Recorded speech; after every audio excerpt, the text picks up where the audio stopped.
Hola Sobat Zkut Score, bersama gue Fahri Mahar. Dan kalian lagi menyaksikan podcast perdana Tifosi ini. Dan kali ini gue mau bahas tentang pemecatan STY dan pro kontra pemilihan Patrick Kluivert sebagai pelatih Timnas Indonesia nih. Dan gue gak sendirian, gue bersama jurnalis Harian Kompas dan Iksan Mahar nih. Halo. Gila, kayaknya lu sering banget sekarang ini ya ke Kompas TV nih diundang buat bahas tentang kontroversi ini, karena di tulisan lu juga udah ada ini ya tentang STY apa sih kemarin tuh? Oh iya Sempat ramai juga ya? November kemarin gue udah menulis soal yang nge-spill paling awal lah bisa dikatakan soal kondisi ruang ganti timnas Indonesia kan antara Sinteyong dengan para pemain, terutama pemain diaspora gitu kan, setelah game lawan Cina game lawan Bahrain jelang game lawan Cina bulan Oktober kemarin. Jadi emang di situ mulai ada friksi gitu kan, ada friksi terutama soal masalah komunikasi pemain.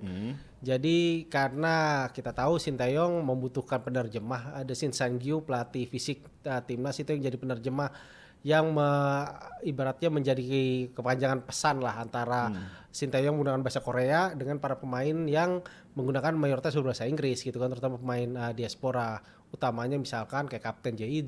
atau pemain senior kayak Tom Haye dan Mesilhers misalkan seperti pas lawan Bahrain kemarin. Nah ini tuh jadi ada masalah, karena masalahnya kenapa? Karena dalam kultur mereka dalam di sepak bola Belanda, mereka kan sudah terbiasa dengan berkomunikasi dan diskusi dua arah, nggak cuma soal gimana mereka berlatih tapi juga gimana soal dalam taktikal di permainan gitu kan. Jadi ada komunikasi itu. Nah karena Sinteyong Coach nggak bisa saat itu nggak bisa berbahasa Inggris, karena hanya jadi butuh penerjemah, jadi itu yang membuat pola komunikasi di dalam timnas terutama di ruang ganti itu hanya satu arah. Jadi Coach hanya memberikan perintah, pemain hanya mendengarkan, nggak ada akses untuk pemain untuk setidaknya mempertanyakan atau memberikan masukan kepada Coach tentang taktikal timnas itu sendiri terutama. Nah pas lawan Bahrain hasilnya kan itu lumayan menyakitkan, kita ditahan imbang 2-2 kan menit terakhir gitu kan, gol yang sempat kontroversi. Tapi di luar kontroversi itu memang ada banyak hal-hal terutama pemain-pemain diaspora seperti Mesilhers dan juga Tom Haye yang mempertanyakan soal pendekatan taktikal yang dijalankan sama Coach Shin saat itu. Emang? Terutama misalkan Mesilhers yang dimainkan dalam pola 3 back yang agak geser ke kanan gitu dia posisinya. Dia agak RB ya. Agak jadi wingback saat itu kan. Nah hal itu juga kan berlaku juga ketika pas melawan Cina di game selanjutnya gitu kan. Nah gaya pemain itu yang tidak tanda kutip kurang serk lah dimainkan oleh Mesilhers karena dia nggak terbiasa main itu gitu kan, apalagi dengan waktu persiapan singkat saat itu dia masih menjalankan game perdananya gitu kan di timnas. Jadi itu yang dipertanyakan. Seenggaknya saat itu yang saya dengar, gue dengar emang Mesilhers sih pengen kasih masukan lah ke Coach Shin. Coach gimana kalau saya gini alternatif dari keinginan Coach Shin itu. Nah tapi karena komunikasi itu nggak terbuka nggak berjalan dan Coach Shin nggak bisa juga memahami bahasa Inggris dengan baik gitu kan, dan hanya tetap membutuhkan penerjemah, akhirnya pola komunikasi itu yang tidak berjalan lah. Itu akhirnya akhirnya Coach Shin ingin menunjukkan egonya dia sebagai pelatih. Akhirnya beberapa pemain yang kita tahu selama ini pemain andalan dicadangkan, apalagi J.I. ban kaptennya pun sampai dicopot gitu kan. Nah itulah yang menjadi friksi itu. Nah friksi itu pun berlanjut ketika di bulan November ketika melawan Jepang saat itu, meskipun saat itu sudah datang ada Kevin Dix saat itu gitu kan, tapi Kevin Dix juga pun hanya bermain selama 45 menit karena 42 menit lah sebelum babak karena pertama cedera dia. Nah setelah itu pas melawan Arab ya akhirnya pemain sendiri yang mengambil keputusan untuk mereka rapat bareng-bareng tanpa pelatih saat itu. Ya mereka akhirnya memotivasi diri masing-masing, ya akhirnya bisa mengeluarkan kemampuan terbaik dan kita saat itu bisa menang kan lawan Arab Saudi yang 2-0 lewat 2 gol Marcelino Ferdinand, dan sekarang membuat kita masih ada di peringkat ketiga nih di grup C, punya kans untuk bisa lolos langsung bahkan. Berarti memang bener ya yang sebelumnya banyak friksi itu yang bilang bahwa pemain berkumpul tanpa pelatih. Emang situ udah ada masalahnya berarti ya. Nah, itu akhirnya apa yang dilakukan oleh JJ sebagai kapten tim. akhirnya dia memilih untuk ya sudah kalau gitu kita yang take over nih pemain-pemain senior di dalam squad, terutama para kapten take over untuk mereka berbicara pemain. Jadi obrolan mata ke mata antar pemain, mereka ngobrol sendiri di hotel tim saat itu jelang sebelum lawan Arab gitu kan. Nah, itu akhirnya membuat pemain ya akhirnya mereka bersatu lagi meskipun apapun yang terjadi di ruang ganti di 3 game sebelumnya lah, bahkan Bahrain, Cina dan Jepang, mereka akhirnya bersatu lagi lah, bertekad untuk mengeluarkan kemampuan terbaik lah pas lawan Arab Saudi. Nah itu tadi dari artikel lo itu ya. Nah kira-kira nih pertanyaan netizen juga ada nih. Kok bisa si STY dipecat sama PSSI? Bener gak sih gara-gara gagalnya Timnas Indonesia di Piala AFF kemarin? Nah kalau dibilang AFF atau enggak, sebenarnya pertimbangan yang gue denger gitu kan dari lingkaran PSSI Gimana memang Piala Ciki kan ya? per AFF tuh nggak jadi pertimbangan. Kenapa sebenarnya keputusan ini tuh mungkin bisa diambil cepat itu setelah melawan Arab Saudi misalkan. Bisa diambil keputusan untuk mengganti, memutuskan untuk mengganti dan mengakhiri kerjasama dengan Sintayong. Tapi saat itu kondisinya setelah kita beberapa hari sebelum lawan Saudi, Coach Shin udah memanggil beberapa pemain. Bahkan sebelum lawan Jepang itu surat pemanggilan para pemain untuk Piala AFF, terutama pemain U22 di klub-klub Liga 1 itu udah masuk dari PSSI yang ditandatangani oleh Sekjen Yunus Nusi saat itu. Jadi sudah ada pemanggilan, jadi PSSI ya pikir karena sudah ada pemanggilan dan itu pemain-pemain yang dipilih oleh Coach Shin, ya sudah dilanjutkan aja di AFF dulu gitu kan. Setelah itu baru mereka evaluasi secara menyeluruh selama tahun 2024 kemarin gitu kan. Jadi kalau dikatakan apakah ada pengaruh Piala AFF, ya saya dengar, informasi yang saya dengar itu tidak ada masalah, nggak ada sama sekali pengaruh dari Piala AFF gitu kan yang gue dengar. Jadi emang ini benar-benar murni dari performa di kualifikasi Piala Dunia kemarin, dan nggak cuma performa tapi juga bagaimana hubungan di locker room timnas kita gitu kan, yang kalau seandainya ini dipaksakan sampai bulan Maret bahkan sampai Juni mendatang, dikhawatirkan lah ini makin, jadi ibaratnya sekarang ini udah ada percikan api nih di dalam locker room timnas. Kalau dipaksakan bisa kebakaran nih gitu kan. Jadi nggak cuma nggak bagus timnas sendiri, bahkan pemain-pemain diaspora yang selama ini kita andalkan untuk bisa bantu kita lolos Piala Dunia, ya bisa jadi ada lagi kasus-kasus mereka misalkan kayak nggak mau bermain buat timnas, mogok karena mereka nggak nyaman ada di timnas. Nah itu yang diantisipasi oleh PSSI, akhirnya ada keputusan untuk mengakhiri kerjasama dengan Sintayong meskipun proses perpanjangan kontrak yang baru kemarin kan sebenarnya baru berjalan 6 bulan gitu. Iya. Nah kira-kira penilaian soal STY gimana sih, karena kan dia terlihat kayak kalau sama tim-tim kayak misalnya tim lokal kita, kayak misalnya cair gitu Sil. Apa ya bahasanya enak ya? Ya kalau lihat penilaian dan kita fair tuh melihat performa timnas dari sejak dia megang di Januari 2020 misalnya gitu kan, ya cukup baik gitu kan. Bagaimana dia naikin peringkat FIFA kita cukup signifikan, terus bantu kita juga lolos untuk pertama kali ke fase gugur Piala Asia kan? 2023. Terus juga lolos sampai ke playoff Olimpiade Piala Asia U23, bahkan bawa kita juga lolos ke Piala Asia 2023, bahkan 2027 juga dipastikan lolos.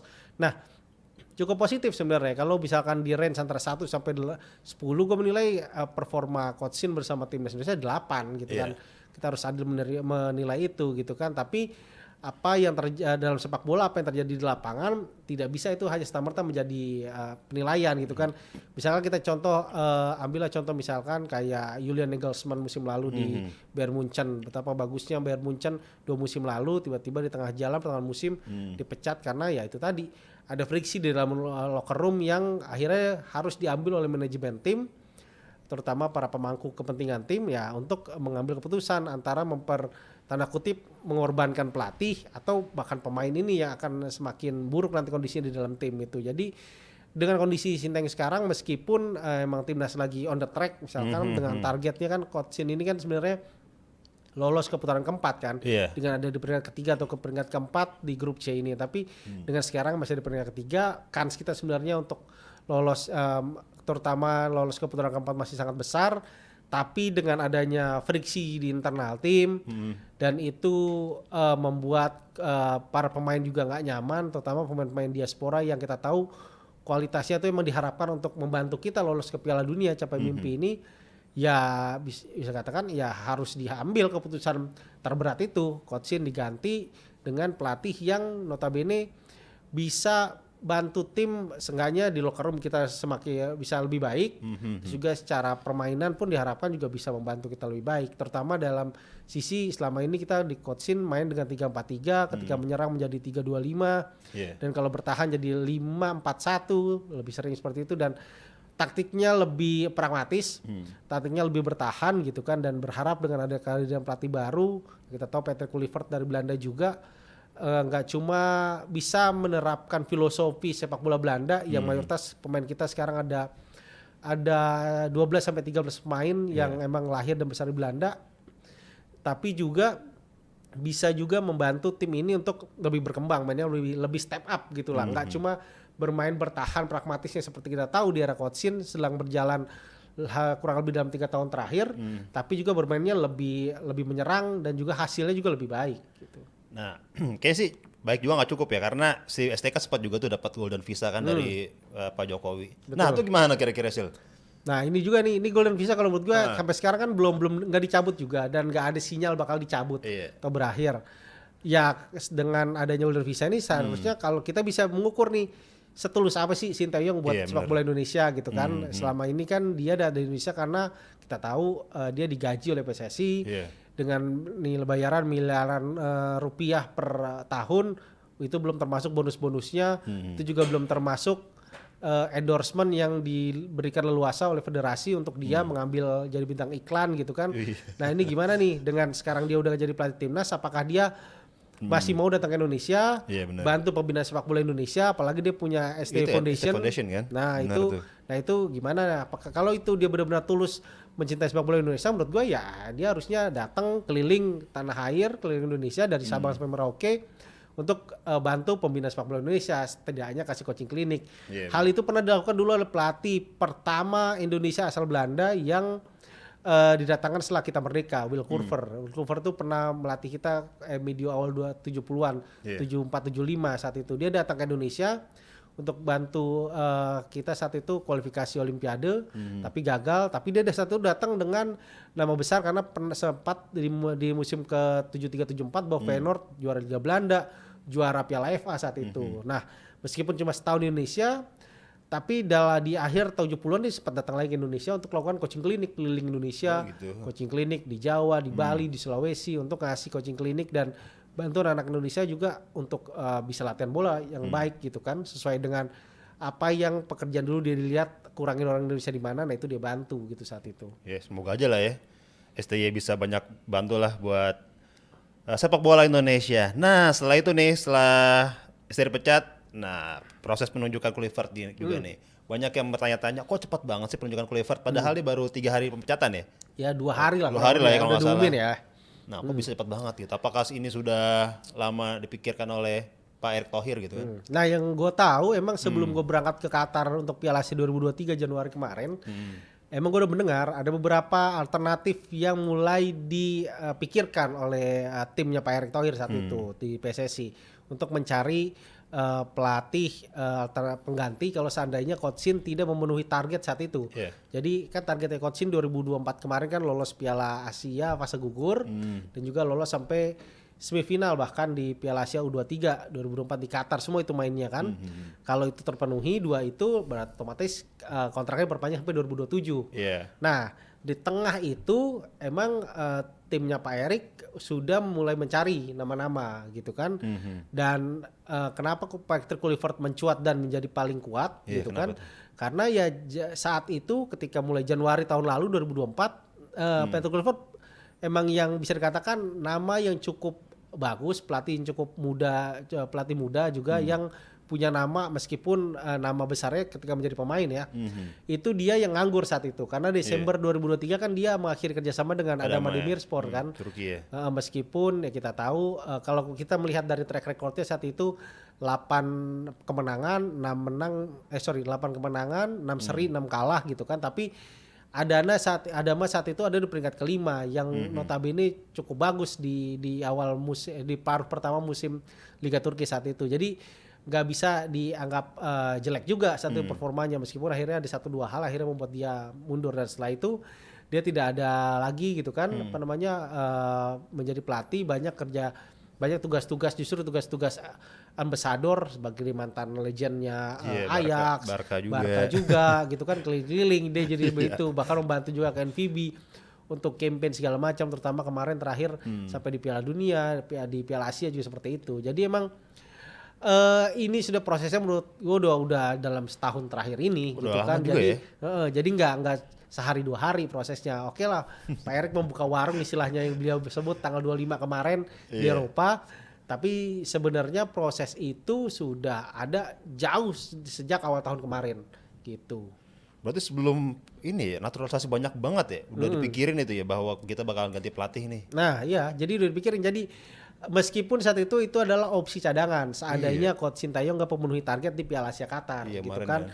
Tapi meski begitu, apa yang setelah dimulai dan ketika melihat akhirnya ada masalah di dalam friksi di dalam internal timnas. Malah setelah itu ya, Nah, habis itu akhirnya apa yang kemarin jadi opsi cadangan dinaikin lagi, dicoba lagi nih, dikulik kira-kira mana nih yang mungkin dengan nama yang kemarin udah kita pertimbangkan. PSSI pertimbangkan saat itu akhirnya ada beberapa nama lagi yang memungkinkan dan diundang untuk interview lah saat itu. visioner juga ya Pak Ete ya. Nah tapi menurut lo Kluivert ini udah tepat belum sih ini? Karena dia banyak banget ada pro dan kontranya nih ya. Kira-kira gimana menurut lo? Ya kalau kita fair menilai ya jelas nggak apple to apple membandingkan Patrick Kluivert dengan Sintayong. Sintayong datang ke Indonesia dengan predikat pelatih yang notabene udah kenyang pengalaman di level internasional kan. Dia pegang Korea Selatan di Olimpiade London, pegang Korea Selatan di Piala Dunia Rusia 2018 termasuk ya salah satu game yang melegenda lah menang lawan Jerman 2-0 gitu kan di fase di fase grup penyisihan. Sedangkan Kluivert itu kan ya notabene itu tadi lebih banyak tugasnya itu membantu, terutama 2014 jadi asistennya Louis van Gaal yang bantu Belanda jadi peringkat ketiga 2014. Sempat juga jadi asistennya Clarence Seedorf di Kamerun, timnas Kamerun gitu kan. Asistennya ya dia. Bahkan jauh sebelum dia membantu dua kompatriotnya dari asal Belanda, dia bahkan pernah juga jadi asisten pelatih di Brisbane Roar di Australia. Itu bantu Postecoglou, pelatihnya Tottenham sekarang gitu kan. Jadi dia ya? Dia pernah awal karirnya kepelatihan dia, setelah itu baru dia balik ke Belanda, sempat ngelatih Young Twente dan segala macamnya gitu kan. Tapi di satu sisi dia juga punya bekal yang cukup baik, itu adalah dia udah terbiasa nih berinteraksi dengan diaspora Belanda di belahan dunia lain karena pernah melatih di Curacao kan 2015 2016, terus juga jadi penasihat teknis ya, notabene tugasnya seperti direktur teknik lah kalau di edisi sekarang 2016 sampai 2018. Nah dalam masa dia ada di Curacao bahkan menyentuh posisi FIFA tertinggi dalam sejarah mereka. Ketika dia jadi melatih Curacao 2015-2016, dia naikin Curacao dari peringkat 154 menjadi 138. Setahun setelah itu dia jadi naik jadi penasihat teknis, penasihat strategis. Dia membantu Curacao itu menembus peringkat ke-68. Masuk sekarang dia di peringkat ke-91.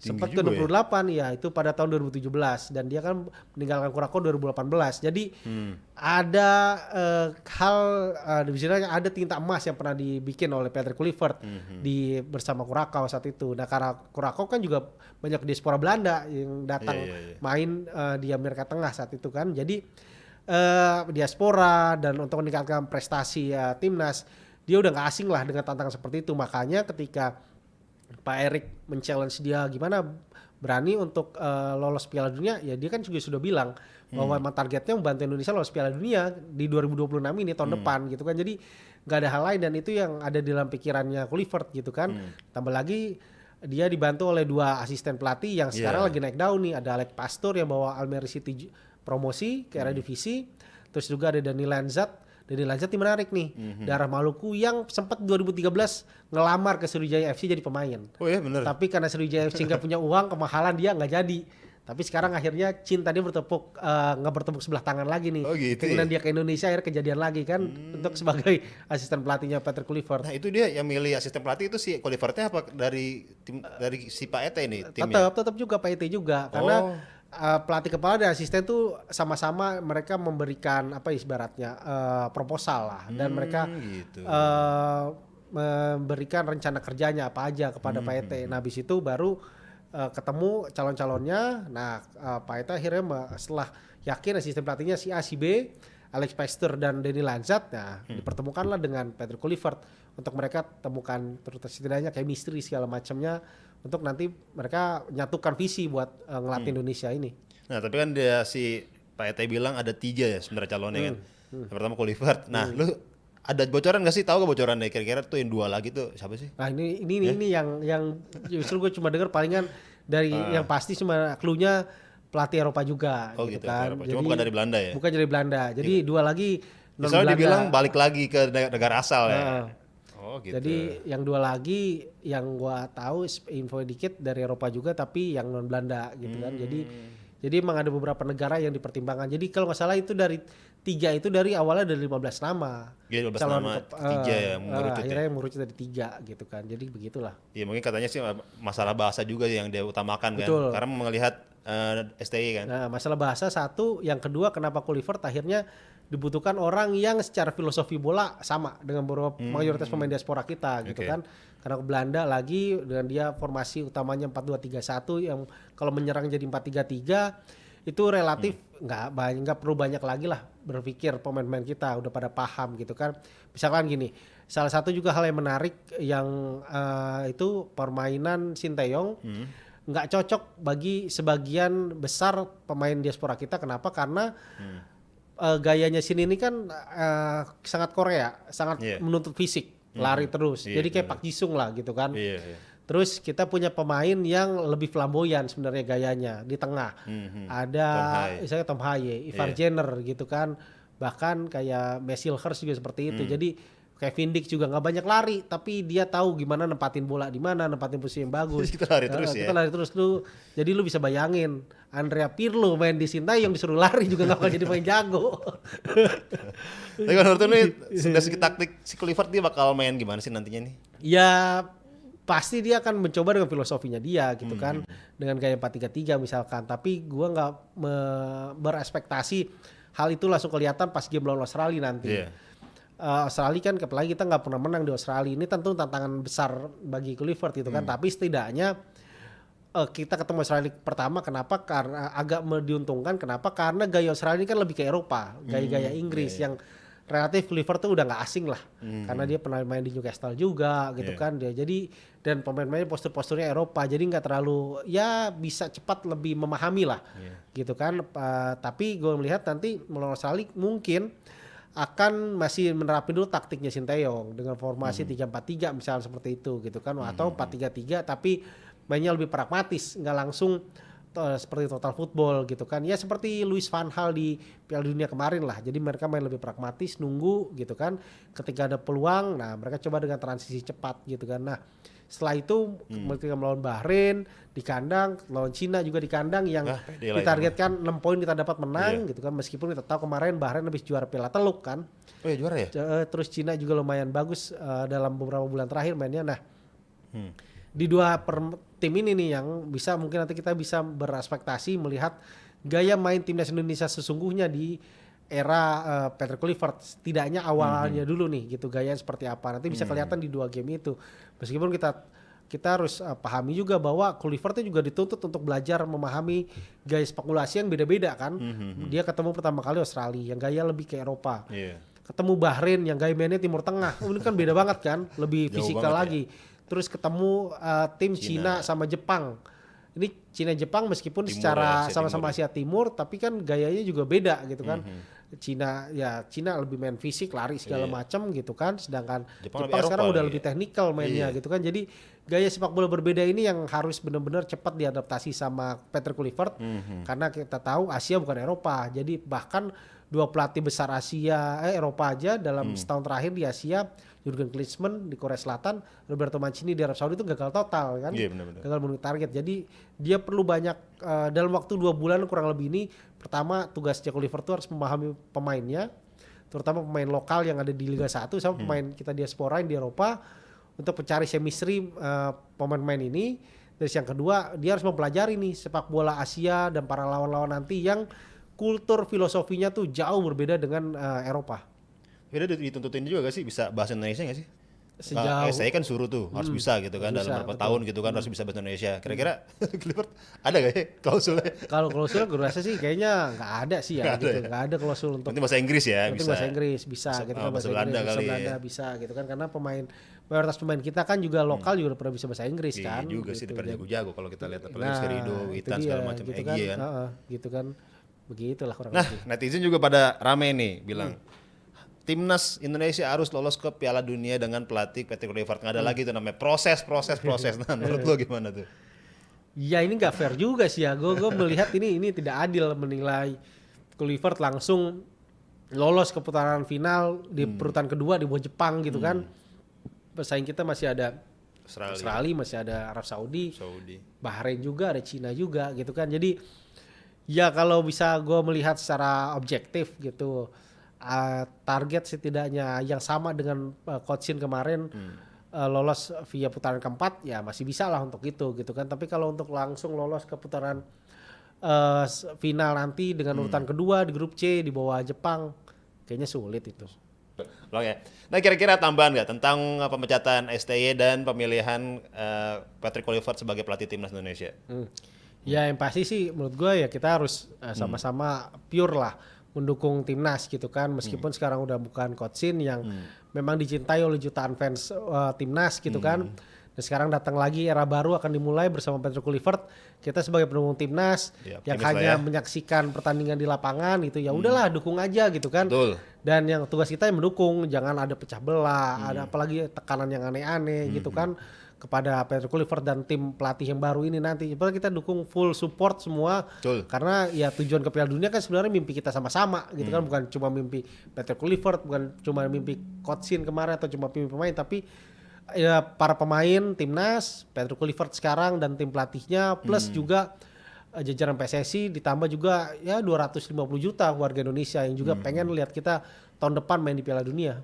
Iya pastinya lah ya tim PSSI juga pengen melakukan yang terbaik ya buat timnas Indonesia karena kan misalnya kalau sekarang kita nggak lolos gitu Piala Dunia 2026 karena kan kita kan targetnya di Piala Dunia 2030 ya itu pencapaian kita lah ya.